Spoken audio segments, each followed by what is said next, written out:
من الشيطان الرجيم بسم الله الرحمن الرحيم قل لا أسألكم عليه أجرا إلا المودة في القربى صدق الله العظيم وبركة محمد الله وملائكته يصلون على النبي يا أيها الذين آمنوا صلوا عليه وسلموا تسليما اللهم صل على سيدنا مولانا محمد وعلى آل سيدنا وصحبه سيدنا مولانا محمد مبارك وسلم وصلوا عليه الصلاة والسلام عليك يا رسول الله وعلى آلك وصحابك يا حبيب الله.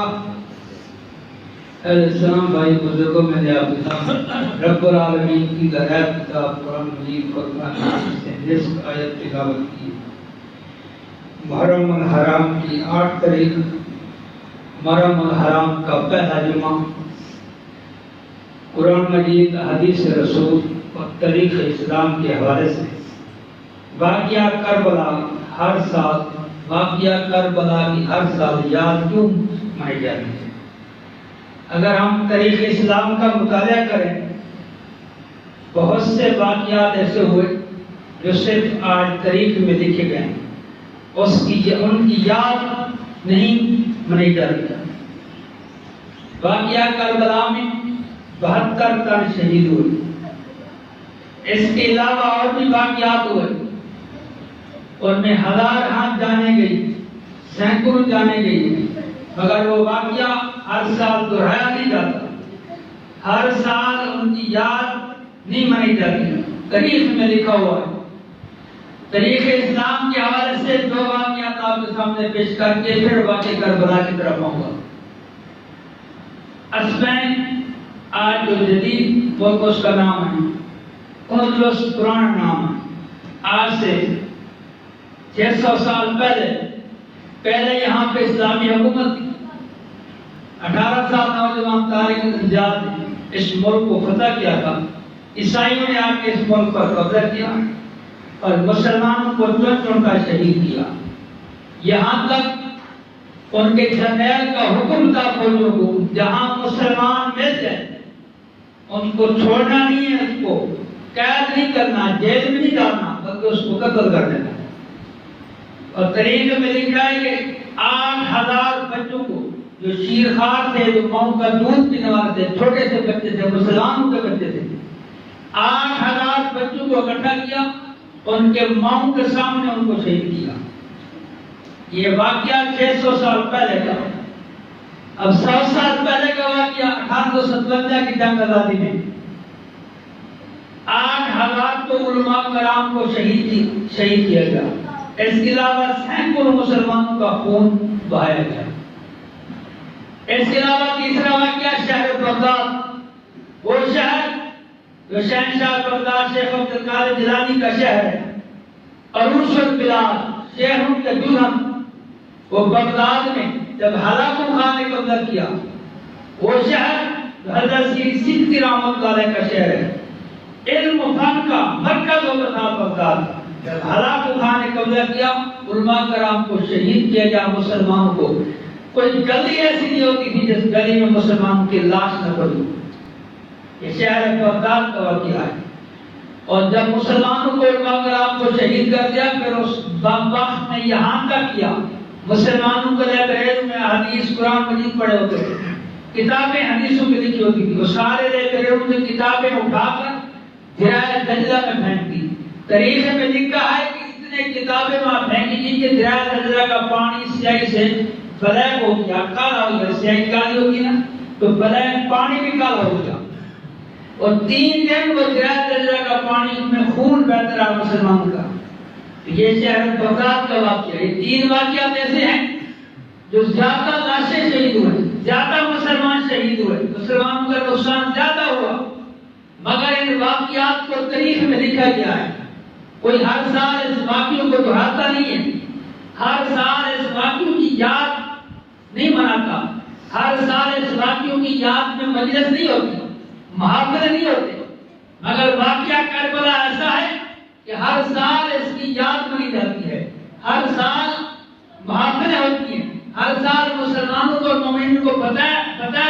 یہ واقعہ کربلا کیوں ہوا؟ رب العالمین نے اپنی لڑائی کتاب میں فرمایا قل لا اسالکم علیہ اجرا الا المودۃ فی القربى. اب میرے رسول آپ ان کو فرما دیں کہ میں نے تمہیں توحید کی دعوت دی، تمہیں انسانیت کی پہچان کروائی، تم ہزار ہاتھ خودوں کے آگے جھکتے تھے، تمہیں ایک خدا کے آگے جھکایا، اسلام کی دعوت دی، تم سے تمہیں اجر نہیں مانگتا، مزدوری نہیں مانگتا. اللہ اسالکم علیہ اجرا، جو اجر کا سوال نہیں کرتا تم سے، تو مزدوری کا سوال نہیں کرتا، صرف اتنا کہتا ہوں الا المودۃ فی القربى کہ میری اہل بیت سے محبت کرنا، میری اہل بیت سے اپنا دامن مضبوطی سے پکڑ کے رکھنا. جس طرح نماز کا حکم قرآن مجید میں ہے اور مسلمانوں پر نماز فرض ہے، جو حکم قرآن مجید میں آ جائے وہ نص سے کبھی سے ثابت ہو گیا. جس طرح نماز مسلمان پر فرض ہے قرآن مجید کی روشنی میں، اسی طرح اس آیت کی روشنی میں ہر مومن اور مسلمان پر اہل بیت کی محبت کی فرض ہے. جس طرح اگر ہم نماز نہ پڑھیں تو دائرہ اسلام سے انسان نکل جاتا ہے، اسی طرح اہل بیت کی محبت کے بغیر بھی ایمان مکمل نہیں ہوتا. یہ قرآن کی آیت سے ثابت ہوا قل لا اسالکم علیہ اجرا الا المودۃ فی القربى. نبی پاک علیہ السلام نے آخری خطبہ حجۃ الوداع میں فرمایا 1,00,000 کا مجمع تھا، صحابہ کرام موجود تھے، 1,00,000 سے زیادہ کا مجمع بھی ہو سکتا ہے. تو تاجر مدینہ صلی اللہ علیہ وسلم نے فرمایا لوگوں ہو سکتا ہے کہ میں میرے صاحب تم سے ملوں یا نہ ملوں، مگر میں تمہارے درمیان دو چیزیں چھوڑ کے جا رہا ہوں. ان دونوں سے اگر تم نے اپنا دامن مضبوط رکھا تو دنیا کی کوئی طاقت تمہیں گمراہ نہیں کر سکتی. ان دونوں سے یا ایک سے تعلق تمہارا کمزور ہو گیا، تعلق چھوڑ دیا، محبت میں کمی آ گئی، کہ دنیا کی کوئی طاقت تمہیں گمراہی سے بچا نہیں سکتی. وہ دو چیزیں کون سی ہیں؟ آپ صلی اللہ علیہ وسلم نے فرمایا پہلی چیز کتاب اللہ قرآن مجید، اور دوسری چیز میری اہل بیت. یہ دونوں چیزوں کا آپس میں تعلق بھی ہے، یہاں تک کہ قیامت کے دن یہ دونوں چیزیں ملیں گی. حوض کوثر کو نبی پاک علیہ السلام نے فرمایا کہ تم نے اہل بیت کے ساتھ محبت کی تو حوض کوثر کے پاس جب تم آؤ گے تمہاری پہچان اہل بیت کی محبت ہوگی. تو بات تو واقعہ کربلا کی، باقی واقعات کی یاد کیوں نہیں منی جاتی؟ تو وہ واقعات جو ہے چاہے شہر بغداد میں تباہی ہوئی وہ بھی مسلمانوں کے اعمال کی بنا کی وجہ سے ہوئی. اسپین میں 600 سال بعد قبضہ ہوا عیسائیوں کا تو مسلمانوں کی بدعمالیوں کی وجہ سے ہوا. 1857 کی جنگ آزاد ہوئی تو مسلمانوں کی بدعمالیوں کی وجہ سے ہوئی. اس لیے ان واقعات کی یاد نہیں منائی جاتی. واقعہ کربلا کی یاد اس لیے منائی جاتی ہے کہ اہل بیت نے امام حسین نے اپنی ذات کے لیے قربانی نہیں دی تھی، نظام مصطفیٰ کے لیے قربانی دی تھی، قرآن مجید کے لیے قربانی دی تھی، اپنے نانے کے دین کو بچانے کے لیے ایک قربانی دی تھی. اور تاجدار مدینہ صلی اللہ علیہ وسلم نے فرمایا جس نے میری اہل بیت کے ساتھ محبت کی گویا اس نے میرے ساتھ محبت کی، وہ جس نے میرے ساتھ محبت کی اس سے خدا محبت کرے گا. ایک حدیث تو یہاں تک ہے اور دوسری حدیث بھی ہے. نبی پاک علیہ السلام نے امام حسن کو دیا اور کہا کہ یا اللہ میں ان سے محبت کرتا ہوں. رب کائنات کی بارگاہ میں دعا کی کہ یا اللہ میں ان سے محبت کرتا ہوں تو بھی ان سے محبت کر. یہاں تک بات ختم نہیں کی، آگے فرمایا کہ یا اللہ جو ان سے محبت کرے گا تو بھی ان سے محبت کریو. جو اہل بیت سے محبت کرے گا اللہ ان سے محبت کرے گا. تو اہل بیت کی شان تاجدار مدینہ صلی اللہ علیہ وسلم نے فرمایا اہل بیت کی محبت کشتی نوح کی مانند ہے. جس طرح نوح علیہ السلام کی قوم پر عذاب آیا سورۃ نوح میں آتا ہے کہ زمین اور آسمان کے درمیان پانی ہی پانی تھا. وہی لوگ بچے تھے جن کو نوح علیہ السلام سے محبت تھی، جو نوح علیہ السلام کی بیڑے میں سوار ہو گئے تھے، جو ان کی کشتی میں سوار ہو گئے تھے، وہ ہی لوگ عذاب سے بچے تھے. تو آپ صلی اللہ علیہ وسلم نے مثال دے کر فرمائی کہ اگر تم اہل بیت سے محبت کرو تو اہل بیت کی محبت تمہارے کشتی روح کی مانند ہے. دنیاوی عذاب سے بھی بچو گے اور اخروی عذاب سے بھی بچو گے.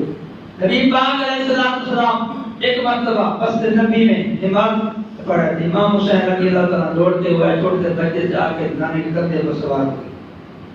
3 دفعہ تصویر نہیں پڑھی, 7 دفعہ نہیں پڑھی, 11 دفعہ نہیں پڑھی, 72 دفعہ تصویر پڑھی. سبحان ربی اللہ. سجدے میں تھے, نماز کی حالت میں تھے. اللہ تبارک تعالیٰ کا حکم ہے کہ میرے رسول امام حسین جب اترے پھر سجدے سے اثر اٹھانا.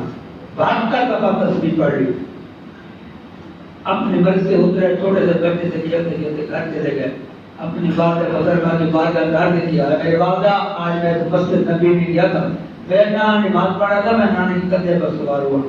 نانے نے 72 دفعہ تسبیح سبحان ربی الاعلیٰ پڑھی. تو بعد زمانے کا تم یہ اچھا کام نہیں کرتا کہ تو آپ امام حسین نے فرمایا آج میرے نانے نے میری خاطر 72 دفعہ تسبیح پڑھی ہے. کربلا کے میدان میں نانے کے دین کو بچانے کی خاطر 72 قرن قربان کرے. وہ امام حسین رضی اللہ تعالیٰ عنہ, صحابہ ان سے محبت کرتے. عمر بن خطاب رضی اللہ تعالیٰ عنہ, وہ عمر جس کے بارے میں نبی نے فرمایا اگر میرے بعد نبی نہ ہوتا تو عمر بن خطاب نبی ہوتے. وہ عمر جن کا نام سن کر کیسر کچرا کے بادشاہ کانپتے تھے. وہ عمر جن کا نام سن کر آج بھی کفر کانپتا ہے. اور کافر یہود نصارہ یہ بات اپنے تاریخ میں لکھتے ہیں اگر دوسرا عمر آ جاتا تو دنیا کا ایک ڈبہ بھی اسلام سے خالی نہ ہوتا. وہ عمر اتنا بڑا روب دبدبہ مسجد نبی میں جمعۃ المبارک کا خطبہ دے رہے ہیں, بعد نصیحت کر رہے ہیں. امام حسین 6-7 سال کے بچے سے آئے اور آقا کا عمر یہ میرے نانے کا ممبر ہے, یہاں سے اتر جاؤ. کہا میرے نانے کا ممبر ہے, یہاں سے اتر جاؤ. امام حسین نے آ کر کہا. عمر بن خطاب رضی اللہ تعالیٰ عنہ سے وقت کے امیر مومنین خلیفہ, شان یہ کہ نبی نے فرمایا جس گلی سے عمر گزر جائے اس گلی سے شیطان بھی نہیں گزرتا. شیطان بھی آپ سے ڈرتا تھا. اس گلی کو راستے کو چھوڑ دیتا تھا جس سے راستے سے عمر گزر جائے. وہ بات امیر مومنین. امام حسین کی بات سن کر ممبر نیچے اتر گئے. امام حسین مسجد کے ایک کونے میں بیٹھے ہوئے تھے. جا کر کہا امام حسین آپ نے سچ کہا, یہ ممبر واقعی تمہارے نانے کا ہے اور میرے سر پہ جو عزت کا تاج ہے یہ بھی تمہارے نانے کا صدقہ ہے. آج میں امیر المومنین ہوں, یہ بھی تمہارے نانے کا صدقہ ہے. حضرت علی رضی اللہ تعالیٰ عنہ بیٹھے تھے. کہا امیر المومنین کہیں یہ نہ سمجھنا کہ میں نے اپنے بیٹے کو کہا ہے, کہ یہ نہ سمجھنا کہ گھر میں بات ہوئی اور بیٹھ جا کر کہا ہے. امام حسین نے اپنی مرضی سے کہا. عمر بن خطاب نے یہ امام حسین کا ادب اور احترام کیا. وہ عمر رضی اللہ تعالیٰ عنہ, اب لوگ کہتے ہیں صحابہ کرام کی اہل بیت سے محبت نہیں. صحابہ کرام کی اہل بیت سے محبت تھی اور اہل بیت بھی صحابہ سے محبت کرتے تھے. ابوبکر صدیق رضی اللہ تعالیٰ عنہ کی صحابیت قرآن سے ثابت ہے. جس طرح اہل بیت کی محبت قرآن کی آیت سے ثابت ہے, اس طرح ابوبکر صدیق رضی اللہ تعالیٰ عنہ کی خلاف ان کی صحابیت صحابی ہونا قرآن سے ثابت ہے. خلافت نہیں, صحابی ہونا. ثانی اثنین اجماع فی الغار اذ یقول لصاحبہ, اس آیت سے ابوبکر صدیق کی صحابیت ثابت ہوتی ہے. مقصد بیان کرنا یہ صحابہ اہل بیت سے محبت کرتے تھے اور اہل بیت بھی ان کا ادب و احترام کرتے تھے. حضرت عمر رضی اللہ تعالیٰ عنہ کے خلیفہ امیر المومنین ایک مرتبہ اپنے گھر میں میٹنگ کر رہے تھے. وقت ملک کے سفیر آئے ہوئے تھے. اس طرح آج بھی صدر وزیر اعظم کی میٹنگ بلاتے ہیں. وقت